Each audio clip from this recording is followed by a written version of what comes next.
우리에게 주신 하나님의 말씀 읽도록 하겠습니다. 오늘 말씀은 하박국 3장 17절로 19절 3절 말씀입니다. 하박국 19절 3절 말씀 읽도록 하겠습니다. 함께 읽겠습니다. 무화과 나무가 싹이 트지 않고 나무에 열매가 없다고 해도 올리브 나무에서 수확할 것이 없고 밭은 먹을 것을 생산하지 못해도 우리 안에 양떼가 없고 외양간에 소가 없다 해도 내가 여호와를 기뻐할 것이고 내 구원이 되시는 하나님을 즐거워할 것입니다. 주 여호와께서는 내 힘이십니다. 그분은 내 발을 사슴의 발처럼 만드시고 그분은 평원에서 나로 하여금 뛰어다니게 하십니다. 이것은 지휘자에 의해 현악기에 맞춰 노래한 것입니다. 아멘. 오늘 가장 어둡다고 느낄 때 빛 가운데로 나아가라 라는 제목으로 황종현 목사님께서 말씀 전해주시겠습니다.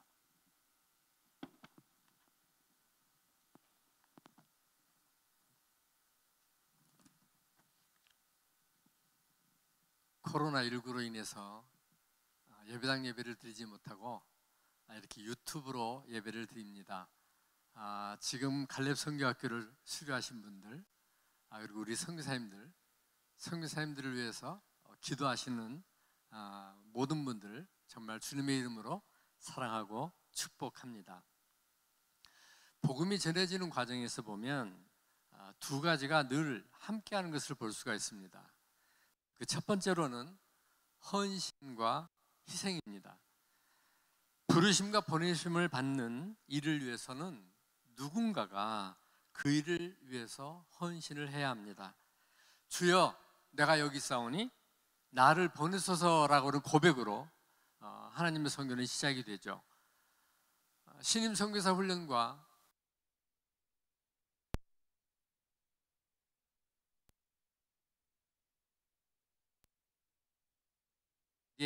생각합니다. 훈련을 할 때 한 사람 한 사람의 그 고백, 하나님이 그의 삶 속에서 어떤 일을 하셨고 그리고 어떤 과정을 통해서 부르셨는지가 너무나 분명합니다.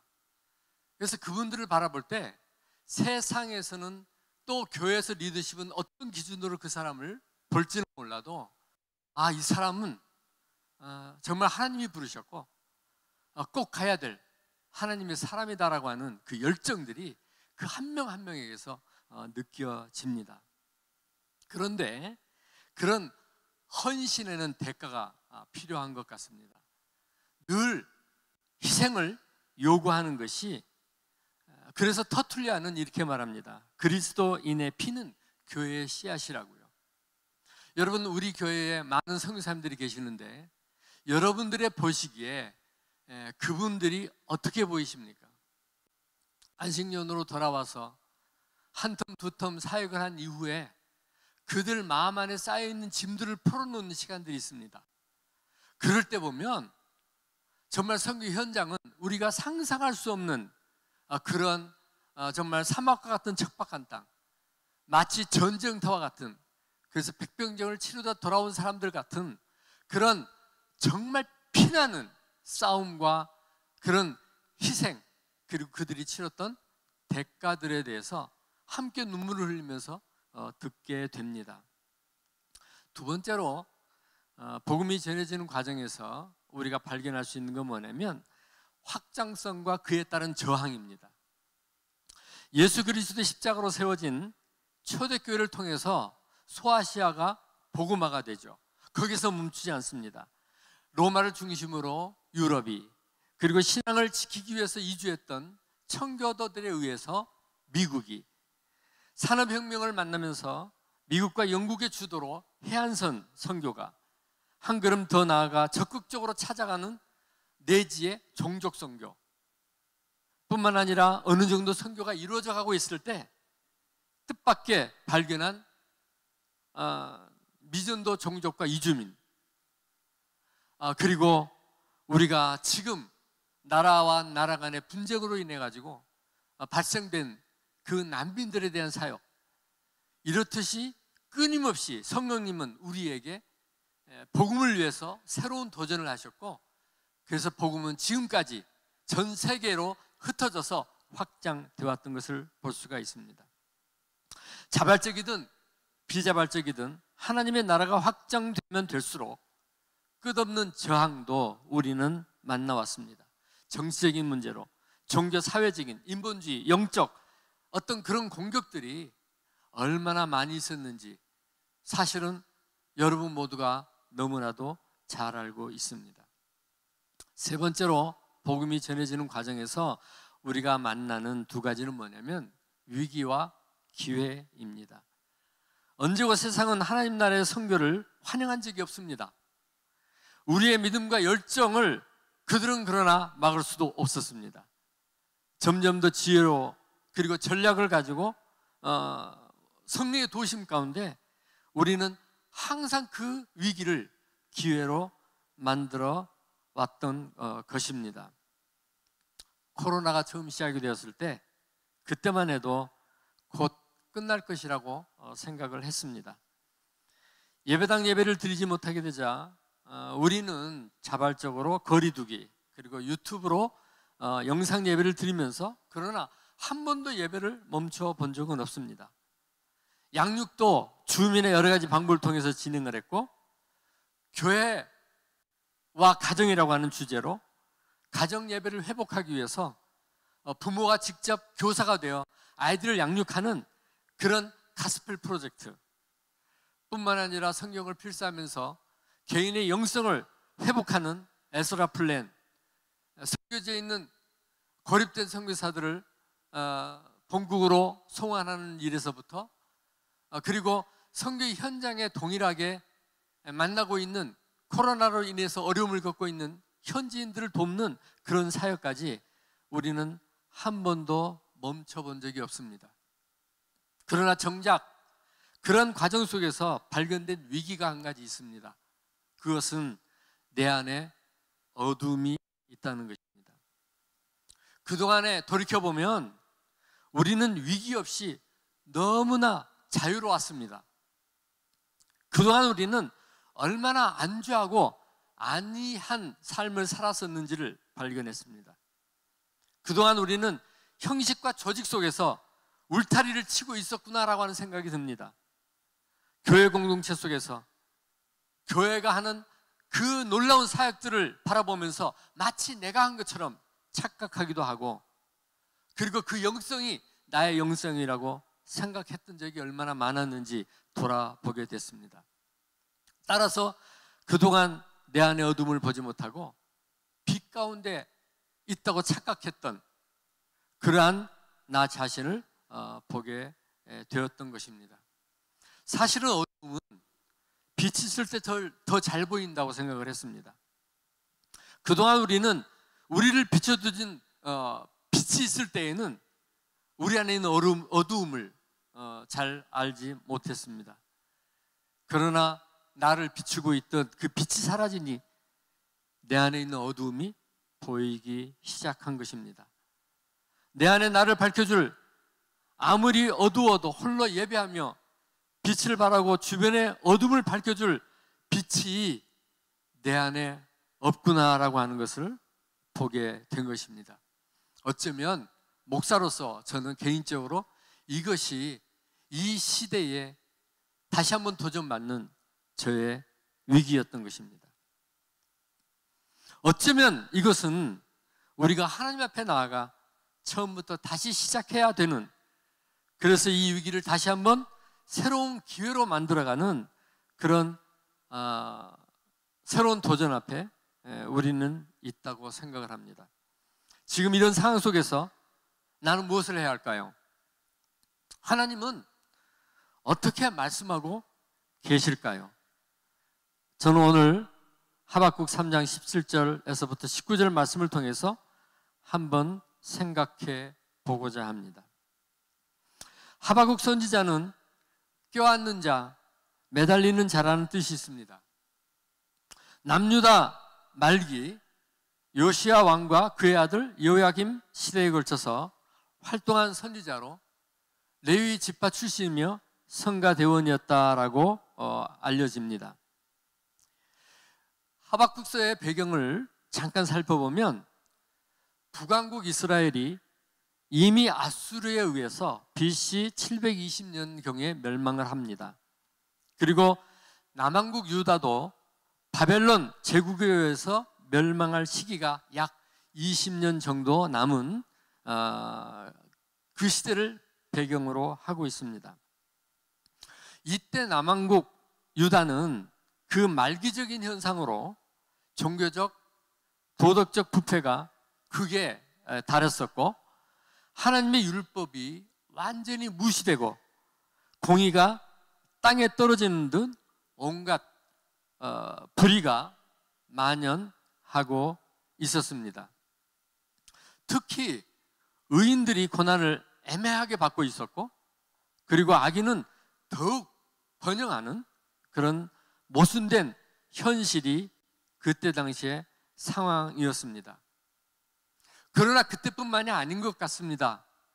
이스라엘의 역사 그리고 우리의 역사를 보면 이 죄의 불순종의 역사는 끊임없이 반복되고 있는, 하나님의 약속과 축복이 있으면 그 은혜 가운데 우리가 잠깐은 순종하고 나아가지만 그러나 곧바로 하나님을 떠나 타락하고 그리고 나면 여지없이 우리 안에 고난이 찾아오고 그럴 때면 다시 회개와 돌이킴의 시간들이 있고 그러면 하나님이 다시 약속을 회복시켜 주시는 그러한 현상이 이 어둠의 시대라고 하는 영적 암흑기에 있었던 이 시대의 현상이었습니다.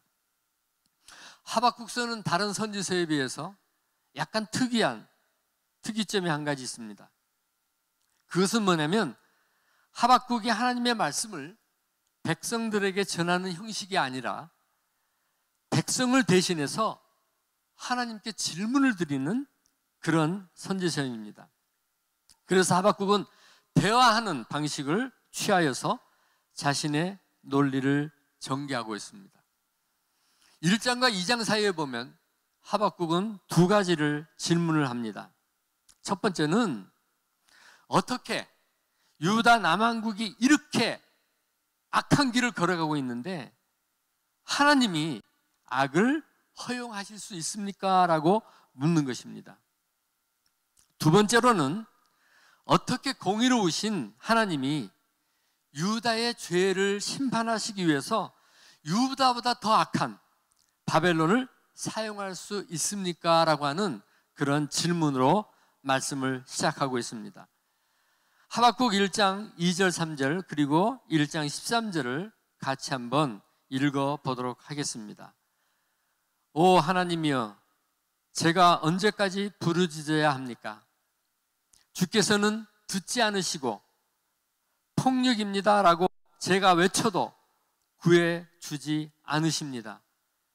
왜 저로 하여금 불의를 보게 하십니까? 13절, 주의 눈을 정결해서 죄악을 보지 못하시고 죄악을 그냥 바로 보시지 못하십니다. 그런데 악한 사람이 자기보다 의로운 사람들을 파괴시키고 있는데 왜 반역자들을 조용히 바라보고만 계십니까? 라고 질문하고 있는 것입니다. 거기에 대해서 하나님은 하박국에게 대답을 해줍니다. 때가 되면 남유다의 죄악을 내버려 두지 않으실 것이고 이방 민족 바벨론을 심판의 도구로 사용하여 징계하실 것임을 말하면서 또한 하나님께서는 범죄한 남유다를 징계하시기 위해서 잠시 바벨론을 들어 사용하실 뿐 바벨론은 결국 그들의 죄악대로 심판을 받아 반드시 멸망할 것이라고 선포합니다. 그러면서 우리에게 이런 말씀을 하시죠. 의인은 믿음으로 말미암아 살 것이라고요. 여러분, 우리 사회 안에 가득한 악을 보면서 어떤 마음이신가요? 너무 절박해서 분명히 도움을 요청해 부르짖었지만 아무런 응답이 없고 하나님께서 여러분의 기도를 전혀 듣지 않는 것처럼 보이고 그리고 하나님은 지금 우리 가운데 일어나는 일에 무관심하다고 생각한 그런 적은 혹시 없으십니까? 지금 우리가 만나고 있는 이 현실, 이 코로나뿐만 아니라 지금 우리가 맞닥뜨리면서 살아내고 있는 우리가 살아가고 있는 이 사회의 현실을 보십시오. 정의가 사라진 것처럼 보입니다. 각자의 가치관이 법이 되고 있습니다. 우리가 사라지고 끼리만 남아 있습니다. 하나님의 창조 질서보다는 진화론을 바탕으로 한 인간 이해, 다수보다는 소수에 집중하며 차별금지법이라는 명목으로 우리를 분리시키고 있습니다. 서로를 사랑하는 것이 사라지고 그리고 계약관계만 남아 있습니다. 하박국의 마음이 바로 이랬던 것 같습니다. 하박국의 말씀을 통해서 몇 가지 우리가 생각해 보고 싶은 것이 있습니다. 그건 뭐냐면 가장 어둡다고 느낄 때 빛 가운데로 나아가자라고 하는 것입니다. 하박국 3장 17절을 같이 한번 읽어보겠습니다. 시작. 무화과 나무가 싹이 트지 않고 포도나무에 열매가 없다고 해도 올리브 나무에서 수확할 것이 없고 밭은 먹을 것을 생산하지 못해도 우리 안에 양떼가 없고 외양간에 소가 없다고 해도 지금 결국은 질문하고 하나님의 말씀을 들으면서 하박국은 하나님의 임재 가운데로 들어가기 시작합니다.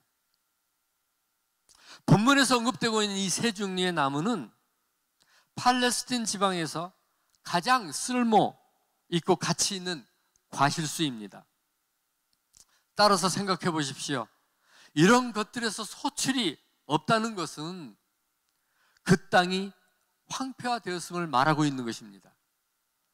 전쟁으로 인해서 농작물을 거두지 못하게 되면 무엇보다도 가축들이 희생될 수밖에 없습니다. 왜냐하면 사람들이 먹을 양식도 부족한 마당에 짐승들을 돌볼 수가 없는 노릇이며 또한 배고픔을 면하기 위해서 가축을 잡아먹지 않을 수가 없게 되기 때문입니다.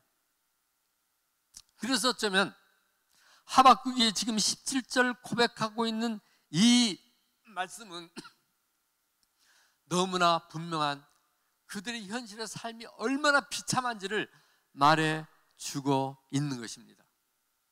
그럼에도 불구하고 하박국은 이 고백을 하고 있습니다. 요한복음 8장 12절을 제가 읽어드리겠습니다. 나는 세상의 빛이다.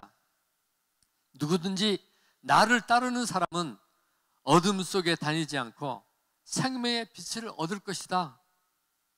그렇습니다.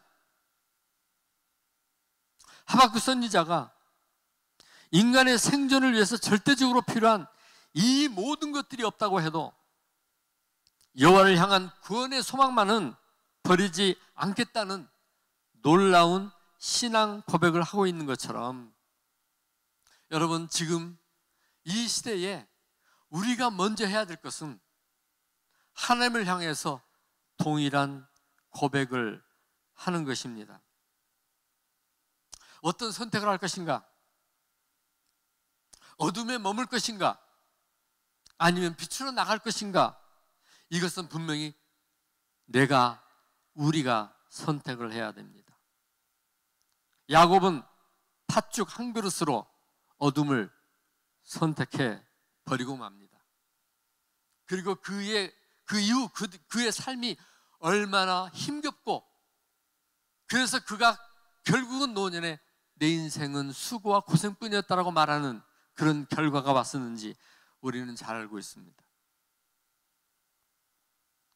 하나님의 부르심 그 약속을 받고 아브라함과 함께 출발했던 롯이 있습니다. 하나님이 축복하심으로 그 두 사람이 축복받고 너무나 많은 짐승들이 생기고 그래서 그들의 가축을 치는 종들이 서로 다투기 시작했습니다. 그럴 때 아브라함이 말합니다. 어느 쪽을 선택할 것인지 먼저 선택하라고요. 롯이 동을 선택하면 아브라함은 서를 선택할 거고, 서를 선택하면 동을 선택할 것이라고 선택권을 줍니다. 그럴 때 롯이 어디를 선택합니까? 소돔과 고모라인 것입니다. 그 땅은 물된 동생 같고 모든 것들이 풍족하고 가족들을 살릴 수 있을 것 같고 자기의 가축들이 풍족할 것 같았지만 그것은 어둠의 장소였던 것입니다. 그것은 결국 그것을 선택함으로 그 죄악이 관영했을 때 하나님이 그 땅을 멸망하기로 결정하셨고 겨우 목숨만 살아남았던 것입니다. 그리고 그 결과로 그들의 딸들은 악한 선택을 하게 되는, 보고 듣고 배운 것이 그것일 수밖에 없었던 삶에서 나오는 그런 잘못된 어둠의 열매를 맛볼 수밖에 없었습니다. 베들레헴에 살고 있었던 엘리멜렉이라고 하는 사람이 있습니다. 하나님의 약속 가운데 그 땅에 갔었지만 기근이 찾아오게 됐을 때 그런 가족과 함께 살기 위해서 모압 땅을 찾게 되는 것입니다. 그러나 반면에 그런 어둠이 있음에도 불구하고 빛을 선택한 사람들이 있습니다. 요셉의 13년, 그것은 빛을 선택하는 순간 그가 겪게 된 어둠의 순간들이었을지도 모릅니다. 그러나 하나님을 붙잡고 예수 그리스도를 붙잡고 그 임재 가운데 엎드리고 흔들리지 않고 그가 하나님을 바라보는 믿음의 삶을 걸었을 때, 빛 가운데로 나갔을 때, 비록 어둠을 살아가고 있지만 여전히 빛을 걸어갔을 때 놀랍게도 13년 후에 그는 약속처럼 세움을 받는 것을 볼 수가 있습니다. 욥을 생각해 보십시다. 그의 선함과 그의 놀라운 하나님의 사랑을 시험하는 일이었다고 성경은 말하고 있습니다. 그러나 너무나 많은 시간을 깊고 깊은 어둠을 살아가야 했습니다. 오죽하면 하나님 앞에 태어나는 것을 하나면서 차라리 날 죽여주십시오라고 자신의 괴로움을 말했지만, 그러나 그는 한 번도 하나님을 부인하거나 하나님을 원망하거나 하나님이 잘못했다고 말하지 않았습니다. 사랑했던 친구들, 자기를 너무나 잘 이해해 줬던 자기를 사랑하는 친구들조차도 그들의 기준과 관점에서 욥을 판단하고, 그래서 너무나 힘들고 억울한 10년 가운데 있을 때에도 하나님이 아신다, 그는 그런 고백 가운데 빛을 선택했던 것을 볼 수가 있습니다. 노아를 생각해 보십시다. 120년입니다. 자그마치 하나님이 방주를 지으라고 말씀하실 때, 그것도 높은 산 위에 지으라고 말씀하실 때 사실 의문을 가질 만도 했습니다. 그러나 그는 의문을 가졌다는 내용이 하나도 없습니다. 120년 동안 주변의 모든 사람들이 비가 오지 않는다고, 비가 오라고 구해보라고 말했을 것입니다. 비난하고 조롱하고 그 긴 세월 120년을 그는 꿋꿋이 빛 가운데 있었던 것을 볼 수가 있습니다. 바울이 사울이었을 때 하나님의 나라를 회방하는 회방꾼이었었지만, 그러나 겟세마네에서 예수 그리스도의 빛이 비침을 통해 예수 그리스도를 만나는 그 순간에 그는 빛을 걸어가기 시작했던 것입니다. 여러분, 무엇을 선택해야 되겠습니까? 여러분, 우리 가운데는 빛이라고 생각하지만 빛이 아닌 것들이 있습니다. 그동안 여러분들이 의지해왔던 많은 것들을 한번 생각해 보십시오. 여러분을 안전하게 해준다고 믿었던 그런 조건들을 한번 생각해 보십시오. 그리고 지금 여러분이 가지고 있는 것들을 생각해 보십시오. 그런 것들은 결코 우리를 끝까지 지켜주지 못합니다. 참빛이 있습니다. 예수님입니다. 결국 하박국은 하나님의 임재를 친히 목격하고 이렇게 고백하는 것입니다. 하박국 2장 14절 말씀을 우리가 같이 한번 읽어보도록 하겠습니다. 마치 물이 바다를 덮는 것 같이 여호와의 영광을 아는 지식이 세상에 가득 찰 것이다 라고 하는 것입니다. 저는 이제 말씀을 맺어 보고자 합니다. 예배자가 되어서 내 안에 예배를 회복해야 합니다. 나는 여호와를 기뻐할 것이고 나의 구원이 되시는 하나님을 즐거워할 것이다. 주 여호와께서는 내 힘이십니다. 그분은 내 발을 사슴의 발처럼 만드시고 그분은 높은 곳에서 나로 뛰어다니게 하십니다 라고 18절 19절에서 말하고 있습니다. 여러분, 첫 번째, 기뻐하고 즐거워하십시오. 여러분이 진정 여러분 안에 예배자가 되어서 예배를 회복한다면 하나님이 선물처럼 기뻐하고 즐거워하게 해주신다고 말합니다. 얼마 전에 저는 이사를 했습니다. 한국에 들어와서 정착한 지 벌써 한 20년이 됐더군요. 이사를 앞둔 2달 전부터 짐들을 정리하기 시작했습니다. 그리고 이사 직전 또다시 버리고 내놓을 물건들을 내놓기 시작했습니다. 그리고 이사를 마치고 새 집을 정리하면서 그때 또 발견된 것이 있습니다. 아, 이것도 내가 가지고 있을 필요가 없는 그런 물건이었다는 것을요. 아직은 쓸만했기 때문에 그래도 들고 왔던 것들, 그걸 보면서 제가 발견한 게 있습니다. 여러분, 내 안에 진정한 예배를 회복하기 위해서 우리에게 필요한 건 뭐냐면 내 안에 있는 어둠을 해결하셔야 된다는 겁니다.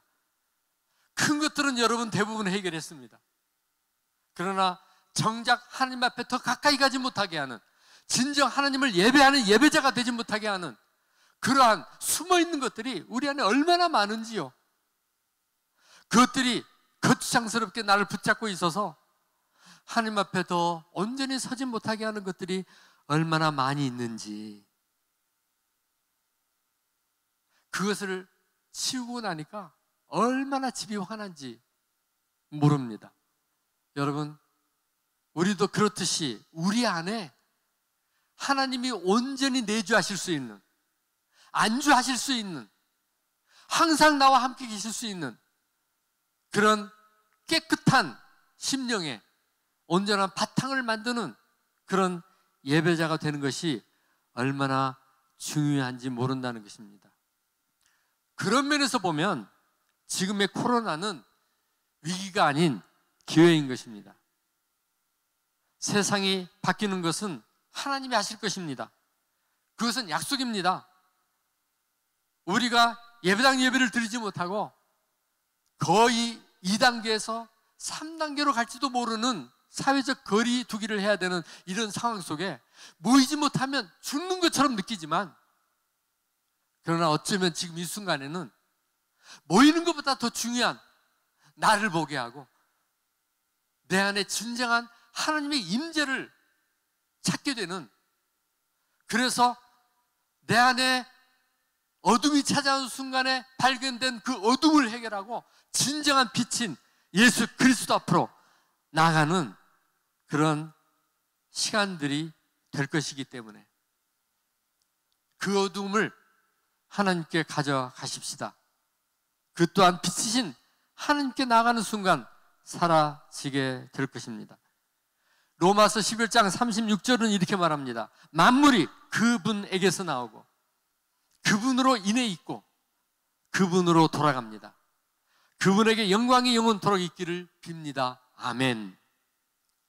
내 안에 하나님의 임재를, 하나님의 사랑과 우리에게 하신 일을 어떤 상황 속에서도 더 이상 흔들리지 않을 믿음을 가지고 내 안에 예배를 회복하십시오. 그렇게 하면 그 믿음이 우리 생활 속에서 자연스럽게 선한 열매를 맺게 되고, 내 안의 예배는 우리의 예배가 되고, 우리의 예배는 하나님과 함께하는 기쁨이요 즐거움이 될 것입니다. 그리고 마지막으로 우리의 회복된 예배는 우리에게 새로 앞으로 나아갈 수 있는 힘이 될 것이라는 것입니다. 이게 19절 말씀인 것입니다. 이사야 40장 31절을 제가 읽어드리면서 말씀을 마칠까 합니다. 여호와를 바라는 사람들은 새로운 힘을 얻을 것이다. 독수리가 날개를 치면서 솟구치듯 올라갈 것이고, 아무리 달려도 지치지 않고 아무리 걸어도 피곤하지 않을 것이다. 사도행전적인 바로 그 교회, 본질로 돌아가는 예배, 하나님과 동행하는 삶, 성령과 함께 움직이는 사역은 언제나 우리의 힘이 될 것입니다. 기도하겠습니다. 살아계신 하나님 아버지, 감사합니다. 비록 우리가 영상으로 예배드릴 수밖에 없지만, 그러나 하나님 여전히 고백합니다. 주는 우리의 아버지시요 우리의 힘이십니다. 예수 그리스도의 이름으로 기도드립니다. 아멘.